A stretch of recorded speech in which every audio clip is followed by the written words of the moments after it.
We'll go to, is it Evie in Detroit? Hello?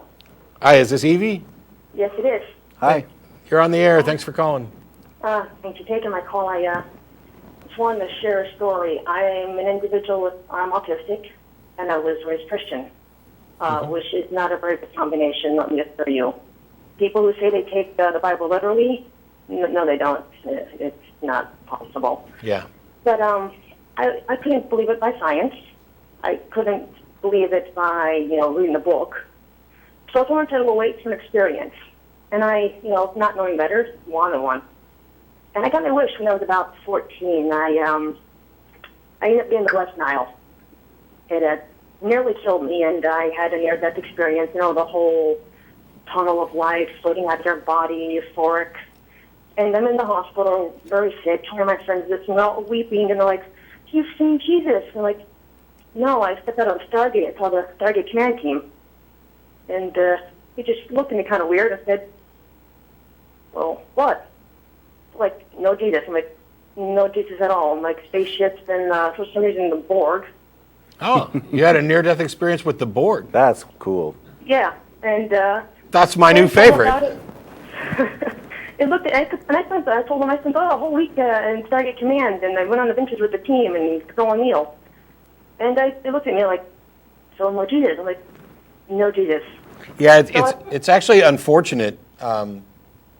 We hear all these stories about near-death experiences and encounters with angels and tunnels and people who are dead and, various religious figures. And now here's your story, which, I obviously like. I don't think I actually went to a Stargate. No. I'm saying that I like your story because from a scientific basis, it potentially provides us a lot more insight into what's actually happening when people report these near-death experiences. And I think it's actually unfortunate that what's probably going to happen is that the people who really like near-death experiences as confirmation of their religion will shrug yours off because you are autistic and say, yeah. I learned Jesus is proof. Stargate means you need a better hobby. It's amazing that when I mentioned the Stargate, it went from a spiritual experience to a well-known fact of biology and medicine. So I'm like, well, if you can prove God's real from your experience, I just did one up. I proved extraterrestrial travel is real. And so I think that kind of put a nail in the coffin for any chance of belief for me, because it's like, well, I don't believe I actually went to Atlantis.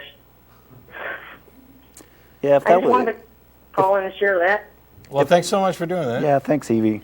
Yeah, if that was real stuff going on, then Jesus would be showing himself to Muslims having near-death experiences, and he doesn't. Muslims see symbols that are meaningful to them, and Christians see symbols that are meaningful to them, and that tends to be the case. That tends to make me think that this isn't something that's objectively real happening to you. This is something your brain is doing, and it's using symbols like dreaming. It's using symbols that have some meaning or power for you. There's a lot of really cool experiments and methods of investigating things that I wish we could do. Unfortunately, they're just completely unethical.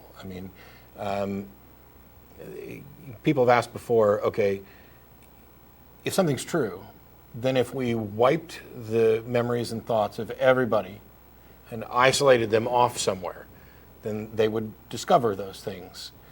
And so if your religion is true, then if we took, I'm not saying we should actually do this, I'm talking hypothetically, if we took a bunch of newborns and found a deserted island and let them raise themselves, and they came up with this same Jesus story, that would be just absolutely remarkable, to the point where we would have to really look into how did this come about. Is it more likely that this story is actually true, that they've discovered something true? And what people have done, because we can't actually do experiments like that, if you don't understand why not, go look up like medical ethics and scientific experimental ethics and things.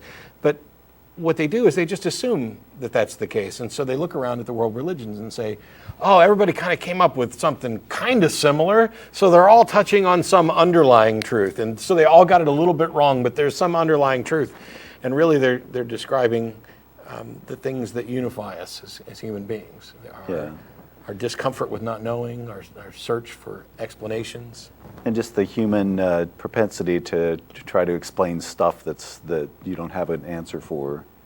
And also cultures influence each other, even more so now, but even in ancient times they sailed around and talked to each other, and they kind of all share some of the same myths and ideas. So there's they're all influenced by each other.